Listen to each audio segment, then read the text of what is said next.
Tak apa, benda ini telah pun dibincang oleh para ulama, khasnya para ulama dalam mazhab Maliki. Mereka lebih tahu tentang perkara ini dan mereka telah kemukakan hadis-hadis lain sebagai penguat dan juga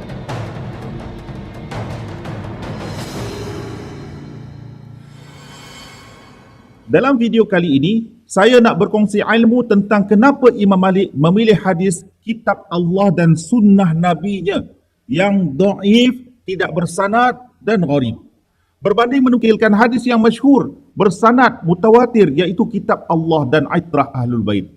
Sekaligus membongkar sejak bilakah Ahlus Sunnah mengakui Ali bin Abi Talib sebagai khalifah yang keempat. Di zaman Malik bin Anas, terdapat isu bahawa masyarakat ketika itu tidak menerima Ali bin Abi Talib sebagai khalifah yang keempat. Mereka berada di bawah kekejaman dinasti Bani Umayyah sampai ke peringkat melaknat Ali bin Abi Talib di atas minbar. Jadi Ahlul Bait dan para penyokong Ahlul Bait ketika itu dizalimi, dibunuh, diburu, disalib dan diusir. Kebencian terhadap Ali bin Abi Talib ini sangat luar biasa. Dan ia berterusan sampai zaman Malik bin Anas ketika beliau menyebutkan nama-nama khulafa. Nama yang disebutnya ialah Abu Bakar, Umar dan Uthman saja. Ali tak disebutnya. Inilah dia pendirian Imam Malik bin Anas dalam kitab Tartibul Madarik wa Taqribul Masalik, sebuah kitab tentang ulama mazhab Maliki. Dalam jilid kedua, muka surat 45, ketika Malik bin Anas ditanya tentang siapakah sebaik-baik manusia. Qala man khasi ba'da Rasulillah sallallahu alaihi wa alihi wasallam. Siapakah sebaik-baik manusia setelah Rasulullah? Qala Abu Bakar. Malik bin Anas menjawab Abu Bakar. Qala Al-Alawi thumma man? Al-Alawi bertanya, kemudian siapakah? Qala Malik thumma Umar. Malik menjawab setelah itu Umar. Qala Al-Alawi thumma man? Tanya Al-Alawi lagi, siapakah lagi? Qala Al-Khalifatul Maqtulu Zulman Uthmanah. Malik bin Anas menjawab, khalifah yang dibunuh secara zalim iaitu Uthman.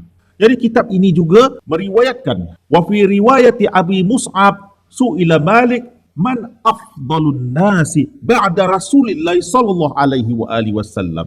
Dalam riwayat Abi Mus'ab, Malik ditanya siapakah sebaik-baik manusia setelah Rasulullah.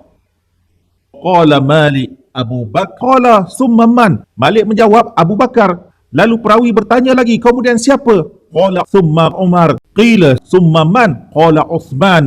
Ia berkata Umar. Lalu ditanya lagi, kemudian siapa lagi? Katanya Uthman. Qila summa man? Qala huna waqafan nas. Telah dikatakan bahawa manusia terhenti di sini, iaitu pendirian masyarakat ketika itu mereka hanya menyebut khalifah adalah Abu Bakar, Umar dan Uthman semata-mata. Jadi itulah dia Ahlus Sunnah pada zaman itu. Tidak mengiktiraf Ali sebagai khalifah yang keempat. Walaupun sudah jelas bagi mereka Ali telah diangkat oleh masyarakat sebagai khalifah, Ali melaksanakan hukum-hukum Allah di atas muka bumi ini. Dalam kitab Sunan Abi Daud, Sa'id berkata, qala Sa'idu qultu li Safinah. Aku berkata kepada Safinah, inna haula'i yaz'umuna anna Aliyan lam yakun bi khalifatin. Mereka beranggapan bahawa Ali bukanlah seorang khalifah. Qala kazabat astahu Bani, yakni Bani Marwan. Beliau berjawab, telah berdustalah Bani Razak, iaitu Bani Marwan. Siapakah gerangan suku Bani Marwan? Mereka adalah anak-anak Marwan bin Hakam dari dinasti Bani Umayyah yang memerintah sejak tahun 64 Hijrah sehinggalah tahun 132 Hijrah. Begitu juga dalam kitab Sahih Al-Bukhari. Riwayat yang terkenal daripada Ibnu Umar, kunna nukhayyiru bainan nasi fi zamanin Nabi sallallahu alaihi wa alihi wasallam, fa nukhayyiru Abu Bakrin, thumma Umar bin Al-Khattab, thumma Uthman bin Affan. Kami para sahabat pernah menilai orang terbaik di zaman Nabi Muhammad sallallahu alaihi wasallam. Maka kami dapati yang terbaik ialah Abu Bakar, kemudian Umar bin Khattab, kemudian Uthman bin Affan. Tak ada juga Ali di sini. Hadis dari kitab Sahih Bukhari. Inilah pegangan asal Ahlus Sunnah. Tak ada common sense untuk Ali sebagai khalifah. Tidak seperti Ahlus Sunnah di zaman sekarang. Baik, sejak bila Ahlus Sunnah mengakui Ali bin Abi Talib adalah khalifah yang keempat? Mari kita lihat dalam kitab Manaqib Al-Imam Ahmad.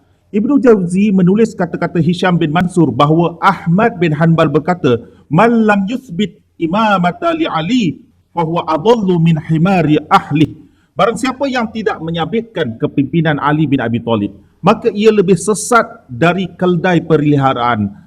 Apabila Ahmad bin Hanbal membawa wacana ini, sudah tentu dikarenakan ada isu penerimaan Ali sebagai khalifah di kalangan masyarakat ketika itu. Bahkan Imam Ahmad menghadapi penentangan masyarakat.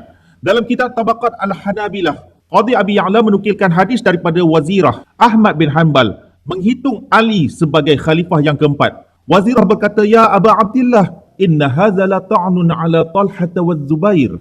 Wahai Abu Abdillah, iaitu Ahmad bin Hanbal, ini adalah serangan terhadap Talhah dan Zubair. Jadi apabila kita mengakui Ali bin Abi Talib sebagai khalifah, macam mana pula dengan nafsir Talhah dan Zubair yang memerangi khalifah dalam perang Jamal? Tidakkah mereka ini sahabat Nabi yang dimuliakan Ahlus Sunnah? Sedangkan memerangi khalifah serta menghasut pertumpahan darah adalah dosa besar. Orang yang hidup ketika itu bukan tidak berakal. Mereka nampak pengakuan Ahmad bin Hanbal ini adalah penghinaan terhadap Talhah dan Zubair. Kata Wazirah, "Haina rabba'ta bi'aliyin wa awjabta lahul khilafata wa ma yajibu lil a'immati qablah." Ketika kamu mengangkat Ali sebagai yang keempat, sudah tentu beliau itu menjadi khalifah. Maka apa yang terjadi pada pemimpin sebelumnya? Ini disebabkan Ali dan ramai orang lagi tidak menganggap Abu Bakar, Umar dan Uthman sebagai khalifah. Lalu Ahmad bin Hanbal bertanya, "Wa ma yamna'uni min zalika?" Apakah yang menghalang aku daripada demikian itu? Jawab Wazirah, hadis Ibnu Umar, hadis Ibnu Umar, hadis yang saya baca tadi dalam kitab Sahih Bukhari. Maka Ahmad bin Hanbal pun berhujah dengan akidah mereka sendiri. Umaru khairun min ibnihi. Umar lebih baik daripada anaknya. Qad radiya aliyan li khilafati alal muslimin. Dia merestui Ali sebagai khalifah ke atas umat Islam. Wa adkhalahu fi syura wa Ali bin Abi Talib qad samma nafsahu amiral mu'minin. Umar telah memasukkan Ali ke dalam syura dan Ali bin Abi Talib telah menamakan dirinya sebagai Amirul Mukminin. Baik, kita lihat pula dalam kitab Al-Sunnah yang ditulis oleh Abi Abdurrahman, anak kepada Imam Ahmad bin Hanbal.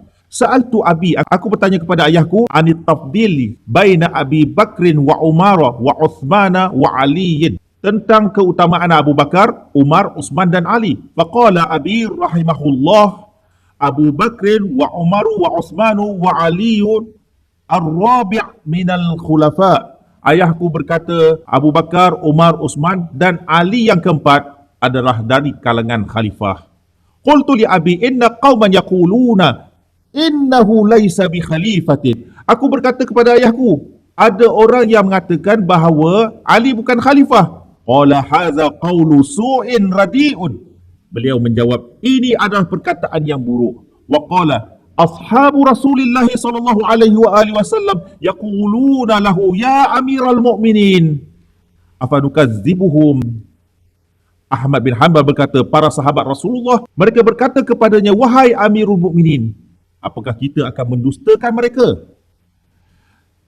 Dalam kitab Tabaqat Al-Hanabilah tersebutlah Ahmad bin Muhammad bin Hanbal berkata, man lam yurabbi' bi Ali bin Abi Talib fil khilafati fala tukallimuh wala tunakihuh. Barang siapa yang tidak menganggap Ali yang keempat dalam kekhalifahan, maka jangan berbicara dengannya dan jangan berkahwin dengan perempuan kerabatnya.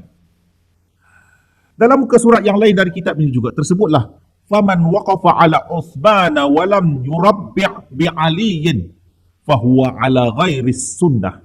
Barang siapa yang terhenti pada Uthman dan tidak menghitung Ali, maka ia tidak berada di atas sunnah. Iaitu orang yang tidak menghitung Ali sebagai khalifah yang keempat, maka ia terkeluar daripada ahlu sunnah. Justru itu, dapatlah kita simpulkan di sini situasi masyarakat ahlu sunnah pada zaman dahulu tidak mengakui Ali sebagai khalifah yang keempat akibat kekejaman Bani Umayyah dan pergolakan politik. Maka diketahuilah punca sebenar kenapa Malik bin Anas memilih untuk menukilkan hadis kitab Allahi wa sunnata nabihi, hadis yang dhaif, tidak bersanad, berbanding dari menukilkan hadis yang mutawatir lagi masyhur, iaitu kitab Allah dan aitrah Ahlul Bait. Akhir sekali, Ahlu Sunnah amat terhutang budi kepada Ahmad bin Hanbal. Jika tidak, barangkali Hafiz Firdaus pun tak tahu bahawa Ali adalah khalifah yang keempat.